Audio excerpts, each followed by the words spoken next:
صرف ایک عمل ایسا ہے جس میں خالق اور مخلوق بیک وقت شریک ہوتے ہیں، اور وہ عمل حضور اقدس صلی اللہ علیہ وآلہ وسلم کی ذات مبارکہ پر درود بھیجنا ہے۔ خوش نصیب انسان وہ ہے جو اپنے نصیب پر خوش رہے۔ جس نے بن مانگے عطا کیا، وہ مانگنے پر کیوں مایوس کرے گا؟ اگر انسان کو گناہ سے شرمندگی نہیں تو توبہ سے کیا شرمندگی؟ توبہ کا خیال خوش قسمتی ہے، کیونکہ جو گناہ کو گناہ نہ سمجھے وہ بد قسمت ہے۔ کسی کی یاد میں جاگنے والا کبھی بد قسمت نہیں ہو سکتا۔ کسی کے درد میں رونے والا دنیا کے ہزار غموں سے آزاد ہو جاتا ہے۔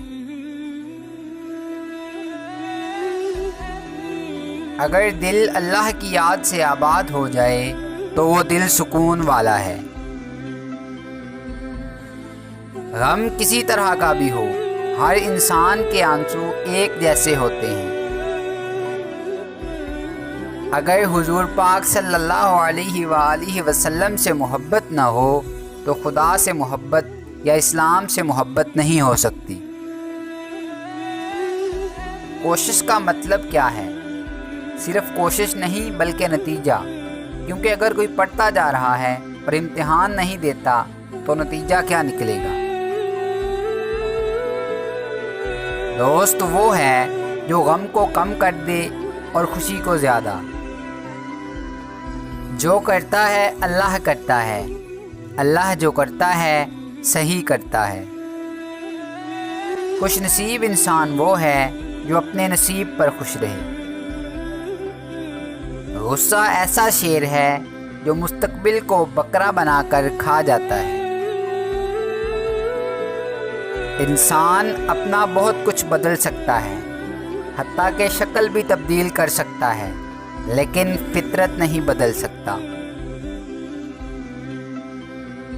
بڑی سے بڑی اور آسان فقیری یہی ہے کہ ہمیں اللہ کا ہر فیصلہ منظور ہے۔ عبادت وہاں نہیں پہنچاتی جہاں غم پہنچا دیتا ہے۔ انسان مال جمع کرتا ہے، اس کے بینک بھرے رہتے ہیں اور دل خالی رہتا ہے۔ دعا ناممکن کو ممکن میں بدل دیتی ہے۔ محبت اور نفرت۔ محبت سے دیکھو گے تو گلاب میں رنگ ملے گا، خوشبو ملے گی۔ نفرت سے دیکھو گے تو خار آنکھوں میں کھٹکیں گے۔ تکمیل انسانیت کا نقطہ عروج حضور پاک صلی اللہ علیہ وآلہ وسلم کی ذات اقدس ہے۔ چھوٹی چھوٹی نیکیاں کرتے جاؤ تو بڑا نتیجہ نکلے گا۔